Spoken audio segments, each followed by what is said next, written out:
Hello guys, welcome to my YouTube channel. কেমন আছো তোমরা? এখন আমরা কথা বলবো হচ্ছে Siddharth Malhotra and Janhvi Kapoor starrer recently August মাসে রিলিজ হওয়া সিনেমা, যেটা নাম হচ্ছে পরম সুন্দরী, ডিরেক্টেড বাই তুষার জালোটা। যে এর আগে অভিষেক বচ্চনকে নিয়ে দসবি বলে একটা সিনেমা সেটা করেছিল, যেটা ওটিটিতে রিলিজ হয়েছিল। তো সেই ফিল্মটার ডিরেক্টর সেটাতে সে ডেবিউ করে, তার পাশাপাশি তারপরে এই ফিল্মটাই পরম সুন্দরী এই ফিল্মটা ডিরেক্ট করে। এবং এই ফিল্মটার যে প্রোডাকশন হাউস সেটা হচ্ছে ম্যাডক ফিল্মস, ঠিক আছে? যারা ম্যাডককে আপনারা সকলেই জানেন, নতুন করে ইন্ট্রোডাকশন দেওয়ার দরকার নেই। তো ম্যাডক ফিল্মস তাদের প্রোডাকশন হাউস থেকে এই ফিল্মটা এসছে, দিনেশ বিজানের প্রোডাকশন হাউস। তো এই ফিল্মটা ফাইনালি আমি এখন কমপ্লিট করলাম। কেমন লাগলো আমার এই রোম্যান্টিক কমেডি মুভি পরম সুন্দরী সিনেমাটা, সেটা নিয়েই কথা বলবো। চলো ভিডিওটা শুরু করা যাক। তো কেমন হলো Siddharth Malhotra Janhvi Kapoor starrer film Param Sundari, produced by Maddock, romantic comedy movie. এই মুভিটা এক লাইনে যদি রিভিউ করি, আমার খুবই খুবই বেকার একটা ফিল্ম মনে হয়েছে। মানে আমার এই ফিল্মটার কোনো একটা পোর্শন বলি বা কোনো একটা মোমেন্টস বলি, মানে আমার ভালো লাগেনি। মানে আমি যে মনে রাখবো সেরকম কোনো সিকোয়েন্সও নেই। একটা সিকোয়েন্স ঠিক আছে, যেটা আমি মানে ট্রেলারের সময়ও আমি মানে দেখেছিলাম, যেটা আমার একটা পজিটিভ মনে হয়েছিল, একটা আকর্ষণীয় জিনিস মনে হয়েছিল। সেটা হচ্ছে ওই সাউথ ইন্ডিয়ান এবং নর্থ ইন্ডিয়ানের যখন এক্সাম্পলটা জাহ্নবী কাপুর দেবে, যে সাউথ ইন্ডিয়ান মানেই শুধু রজনীকান্ত না, ঠিক আছে? শুধুই মানে রজনীকান্ত মানেই যে শুধু সাউথ এরকম না, সব যে যার আলাদা স্টেটে আলাদা আলাদা জায়গায় আলাদা আলাদা সুপারস্টার আছে। তামিলে রজনীকান্ত, তেলেগুতে আল্লু অর্জুন, কানাডাতে ইয়াশ, ঠিক আছে? তো এইরকমভাবে যে ডেফিনেশনটা দেয় সেটা বেশ ভালো লেগেছে, এবং সেখানে জাহ্নবীর পারফরমেন্সও বেশ ভালো। বাট এরকম এই একটাই মোমেন্টস আছে বা একটা থেকে দুটো মোমেন্টস আছে যেগুলো ফিল্মের আপনার ভালো লাগবে। বাকি পুরো ওভারঅল ফিল্মের যে কমেডি সেটা কোথাও গিয়ে ওয়ার্ক করে না। কোনো ইমোশন ফিল্মের মধ্যে আপনি অনুভব করতে পারবেন না। কোনো সেরকম রোম্যান্টিক দিক যেটা খুবই ডেপথ আছে তার মধ্যে, সেরকমও কিছু মোমেন্টস এখানে নেই। ফিল্মটা খুবই ফাজলামো মেরে মেরে যায় এবং ফাজলামোতেই শেষ হয়, যার কোনো মাথা মুন্ডু নেই। কোনো সেটার কোনো ইম্প্যাক্ট পড়ছে না গল্পের মধ্যে, বা কোনো সিকোয়েন্সে কোনো ইম্প্যাক্ট ফেলছে না। বা এখানে ইমোশন যেটা বললাম, যে ড্রামাটা খুবই উইক, তার মধ্যে কোনো ইমোশন কোথাও গিয়ে ওয়ার্ক করছে না। হ্যাঁ, পারফরমেন্সের যদি কথা বলি, আমি বলবো জাহ্নবী আর একটা বেটার কাজ করেছে সিদ্ধার্থের থেকে। সিদ্ধার্থ মালহোত্রার করার মতো সেরকম কিছু ছিল না, এবং তার অ্যাক্টিংটা না মানে একটা ছেলে খেলা মনে হচ্ছে। মানে তাকে মনেই হচ্ছে না সে একটা হিরো, তার অ্যাক্টিংয়ে কোনো ডেপথ আছে, কোনো স্কিল আছে, ঠিক আছে? তাকে দেখে মনেই হচ্ছে না। একটা গল্পটা আমি বলে দিই, যে একটা নর্থ ইন্ডিয়ান ছেলে, সে একটা এআই অ্যাপের মাধ্যম দিয়ে তার সোলমেটকে খুঁজতে বেরোচ্ছে। এবার তার সোলমেটের যে ঠিকানা সেটা হচ্ছে কেরালাতে, সে কেরালায় যাচ্ছে। এবার গিয়ে সেখানে এই সাউথ ইন্ডিয়ান মেয়েটার সাথে দেখা হচ্ছে, যেটা হচ্ছে জাহ্নবী কাপুর। এবার সে সোলমেট, ঠিক আছে, তার সাথে যাতে পারফেক্ট ম্যাচটা হয় সেটার জন্য সে তার কাছে যাচ্ছে, এবং কীভাবে একসাথে দুজনের মধ্যে কখন প্রেম হয়ে যাচ্ছে। তো সেইটাই এই ফিল্মে আমরা দেখতে পাচ্ছি। এবার ফাইনালি যখন জাহ্নবী এটা জানতে পারছে যে সে একটা এক্সপেরিমেন্টের হিস্সা বা একটা রিসার্চের মধ্যে সে পড়ে আছে, তো তখন সে কী রিয়াক্ট করছে, তখন গল্পটা কোন দিকে যাচ্ছে সেটা জানার জন্য আপনাদের এই ফিল্মটা দেখতে হবে। পুরো through out film, through out screen play, ফিল্মের যে এসেন্স, ফিল্মের যে সিরিয়াসনেস, সেটা কোথাও আপনি অনুভব করতে পারবেন না। মানে আপনি অ্যাক্টার্সদের পারফরমেন্স, তাদের এক্সপ্রেশনস দেখে আপনার মনে হচ্ছে যে এই সিনটা একটা সিরিয়াস সিন ডিজার্ভ করে, ঠিক আছে, একটা সিরিয়াস সিকোয়েন্স ডিজার্ভ করে। বাট সেই সিরিয়াস সিকোয়েন্সটাতেও সিরিয়াস নেই। মানে আপনি দেখলে ভাববেন যে এই যে গল্পটা যে লিখেছে, মানে সে কিভাবে লিখেছে, এবং যে ডিরেক্টর সে যখন ডিরেক্ট করছিল, সে কি কোথাও বুঝতে পারেনি যে গল্পের মধ্যে কোনো জায়গায় কোনো সিকোয়েন্সে কোনো ইমোশন ওয়ার্ক করছে না, কোনো ড্রামা কোথাও গিয়ে ওয়ার্ক করছে না। পারফরমেন্স, সিদ্ধার্থ মালহোত্রা সে যে পারফরমেন্সটা দিচ্ছে সেটা কোথাও গিয়ে কনভিন্সিং মনে হচ্ছে না। সেটা কোথাও গিয়ে একটা যে অ্যাক্টারের যে একটা ডেফিনেশন, ঠিক আছে, একটা যে অ্যাক্টিং স্কিল হয়, এরকম ধরনের ফিল্মেও কিন্তু অ্যাক্টিং স্কিল লাগে ভাই। মানে এমন না যে রোম্যান্টিক কমেডি ফিল্ম মানে আপনি একটা কমার্শিয়ালি একটা জিনিস দেখাচ্ছেন, সেটা আপনি কমার্শিয়ালি একটা মানে যাইতাইভাবে ট্রিট করে দেবেন, এরকম না। কমার্শিয়াল একটা রোল প্লে করা, কমার্শিয়ালি একটা রোলকে মানে তোলা, সেটাও কিন্তু খুব চাপের ব্যাপার। সেটা কিন্তু চারটিখানি কথা নয়। কমার্শিয়ালি একটা কমেডি যদি আমি মুভিতে ধরি, অক্ষয় কুমারকে আপনারা দেখে নেবেন, সে কমার্শিয়াল মুভি করছে, সেটা তো সে জানে যে একটা কমেডি মুভি করছে। সেখানে তার কান্না বিশাল কিছু বা হেভি কিছু অ্যাক্টিংয়ের ডেপ বা অনেক যে বিশাল স্কিল লাগবে এরকম না। কিন্তু তাও আপনি দেখে নেবেন মানে অক্ষয় কুমারকে, সে যে কনভিকশনের সাথে যে অ্যাক্টিংটা করে কমার্শিয়াল মুভিতে, মানে কমার্শিয়াল এই যে কমেডি মুভিগুলো যেগুলো হয়, সেটা তাতে আপনি তার ডেপটা দেখবেন, তাতে আপনি তার লেভেলটা দেখবেন। মানে সে যেভাবে পোর্ট্রেটা করে, মানে আমি তো বলবো ওইটা বেশি কঠিন রাদার দ্যান কোনো সিরিয়াস ইমোশনাল ফিল্মে, কোনো পিরিয়ডিক ফিল্মে, কোনো ড্রামা ফিল্মে অ্যাক্টিং করার থেকে, ঠিক আছে? আমি তো বলবো মানে ওইগুলো আরও বেশি সিরিয়াস।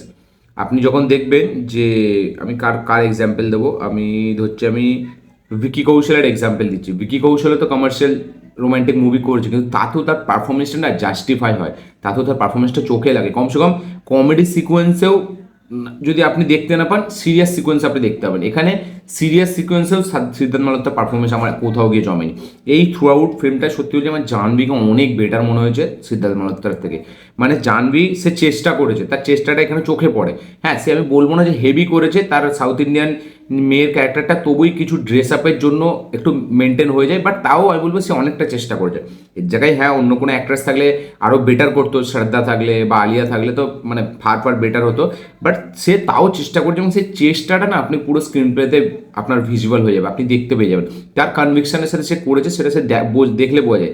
হ্যাঁ, তাকেও ফাজলামো মারতে হবে তার সেই রোলটার মধ্যে, বাট তাও তার একটা কনভিকশন আছে, দেখলে মনে যায়। বাট সিদ্ধার্থের কোথাও এই ক্যারেক্টারটার প্রতি যে একটা কনভিকশন, যে একটা বিলিভ, ঠিক আছে, সেই সব কিচ্ছু নেই। তো পুরো দেখলেই মনে হয় তাকে এমনি ক্যামেরা চালু করে দিয়ে বলে দিয়েছে ভাই তুই এই কর ওই কর সেই কর, ফাজলামা তোর যেরকম খুশি ইচ্ছা তুই কলেজে যেরকম করতিস সেরকম কর, তো সে সেরকম করে দিয়েছে। মানে সিদ্ধার্থ মালহোত্রা তার এমনিতেই কেরিয়ার খুব বাজে দিকে যাচ্ছে, খুবই ডিজাস্টার পথে যাচ্ছে।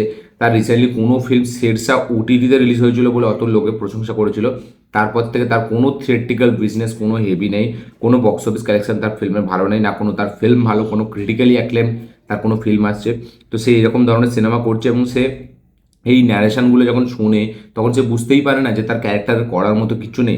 এই ফিল্মটা একটা রমকম ফিল্ম করার চেষ্টা করেছে ম্যাডক, বাট মানে পুরো বাজেভাবে ফিল্মটাকে এক্সিকিউট করেছে। প্রেজেন্টেশন খুব খারাপ, না পারফরমেন্স ভালো, না ফিল্মের কোনো স্টোরি আছে অ্যাজ সাচ, ঠিক আছে, মানে স্টোরিটা আছে তাও ঠিক আছে, বাট তার মধ্যে যে সোল, এই যে সোলমেটকে খুঁজতে বেরোচ্ছে না, সেই সোলমেটকে খোঁজার মধ্যে যে সোলটা, সেই সোলটাই এই ফিল্মের থেকে মিসিং, ঠিক আছে। মানে ফিল্মের তো কোনো সোল নেই, এখানে অ্যাক্টর খুঁজতে বেরিয়েছে সোলমেটকে, ঠিক আছে।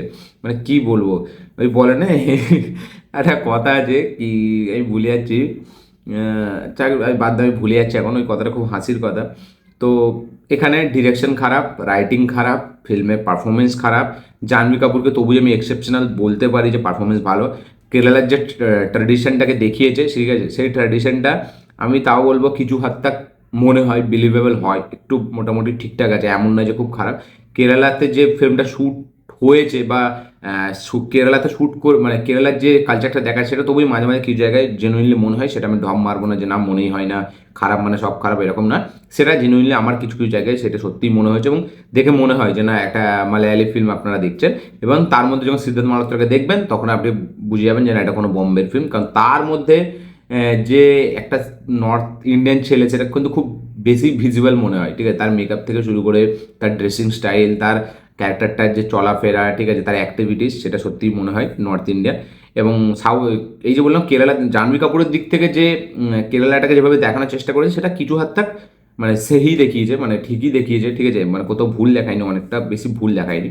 তো ফিল্মের মধ্যে আমি কোনো এসেন্স খুঁজে পেলাম না, ঠিক আছে, ফিল্মের যে এসেন্সটা হয় সেটা তো নেই, ফিল্মের গল্পের মধ্যে কোনো ডেপথ নেই।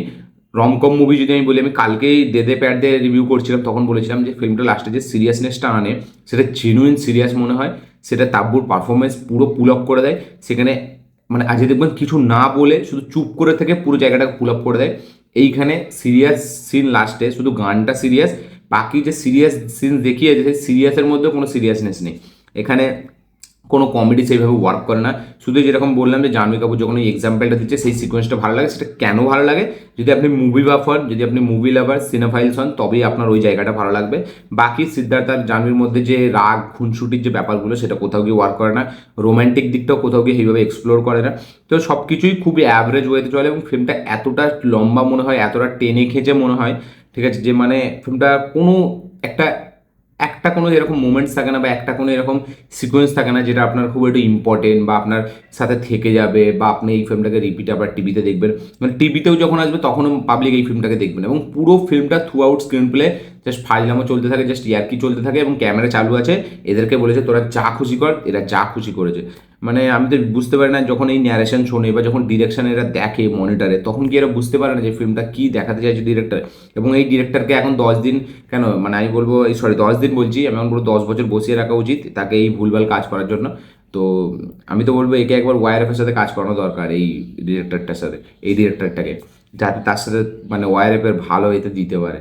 মানে ওয়াইরআপের সাথে তো বেশি ভেলকি করলে জানাই যায় যে তারা পুরো ব্যান করে দেয় সেই ডিরেক্টরটাকে। তো আমি বলবো এই ফিল্মটা ওদের সাথে করা দরকার ছিল, তাহলে বুঝতে পারতো। এই ফিল্মটা যদি ওয়াইরআপ প্রডিউস করতে না, তাহলে মানে এর কেরিয়ারে পুরো সারা ঢুকিয়ে যেত।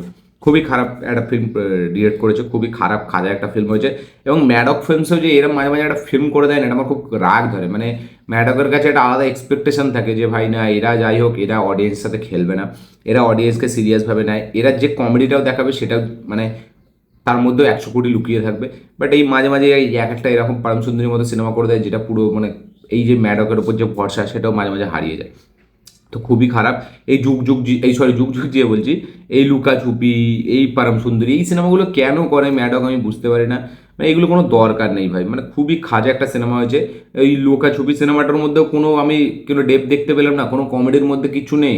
তবু ওখানে রাজকুমার অনেকটা পুল আপ করেছিল, এইখানে সিদ্ধার্থ না পুল আপ করছে, না অ্যাক্টিং করছে, না ম্যাডক এখানে না ডিরেকশন এখানে ভালো হচ্ছে, না রাইটিংয়ের কাজ ভালো হয়েছে, না ম্যাডক ভালো করে দেখেছে স্ক্রিপ্টটাকে, জাস্ট প্রডিউস করে দিয়েছে। ভাই ভালো মার্কেট চলছে, প্রডিউস করে দাও। এগুলো কি মানে খুবই বেকার একটা ফিল্ম হয়েছে। ফিল্মটা আমার একদম ভালো লাগেনি। আপনাদের কি রিয়াকশন, কি বক্তব্য, কি মতামত, যারা এই পরম সুন্দর সিনেমাটা থিয়েটারে এক্সপিরিয়েন্স করেছেন তাদের কি রিয়াকশন অবশ্যই কমেন্টে লিখে জানাবেন। এবং সিদ্ধার্থ মালহোত্রার অ্যাক্টিংয়ের জন্য আপনারা কি বলবেন অবশ্যই একটা কমেন্টে লিখে জানাবেন। এবং জাহ্নবী কাপুরের জন্য আমি বলি একটা লাইক ডিজার্ভ করে, কারণ সে চেষ্টা করেছে, সেটা দেখলে বোঝা যায়। ফিল্মটা 60 কোটি টাকার বাজেটে তৈরি, 80+ একটা বক্স অফিস কালেকশন করেছে, বিশাল বড় বক্স অফিস, যেটা all India all time blockbuster, all time lakh lakh time blockbuster film এটা, ঠিক আছে। আমি বলবো মানে দাঙ্গাল, বাহুবলী, আমি যদি ওইদিকে আবদার 3 ধরি, সবাইকে হারিয়ে দিয়েছে এই ফিল্মটা, ঠিক আছে সালা। ঠিক আছে, এই ছিল আমার ভিডিওটা ভালো লাগে থাকলে লাইক শেয়ার কমেন্ট করে দেবেন, চ্যানেল নতুন হলে চ্যানেলটিকে সাবস্ক্রাইব করবেন, বেল আইকনটি প্রেস করতে ভুলবেন না। দেখা হচ্ছে পরের কোনো ভিডিওতে, ততক্ষণের জন্য বাই।